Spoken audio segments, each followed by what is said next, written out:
Əlbəttə məndən al. Durduğum yerdə heç iş görmüyor. Gəlib de şadlıq verin, el qoyub üstünə deyib verməlisən. Bunu istəyən o adam da deyib. Biri Fazilin xalasının oğluydu. İcra başçısı nə idi onun adı? Xaladden. Gəldi, alın qoydu 3-4 gün pul verəsən. Neyim, olmasa deyib vergin tökülmüşəm, mən feydə edəcəm. Hörmətli izləyicilər, gördüyünüz kimi az öncə sosial şəbəkə platformasında qarşımıza çıxaraq iş adamı sahibkar Şərurlu İsfəndiyar bəyin fikirləri bizlərində diqqətini çəkdiyi üçün aydın məsələdir ki, bizlər də öz mövqeyimizi bildirməyə bilməzdik.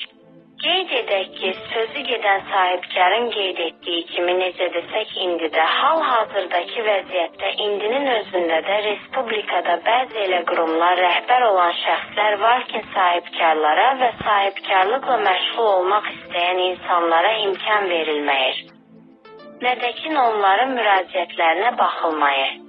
Əlbəttəkində bu da Azərbaycan kimi qüdrətli ölkədə bu kimi vəziyyətin yaranması, yaşanması qəbul olunmazdır. Ona görə də bir mənalı şəkildə belə hallar aradan qaldırılmalıdır.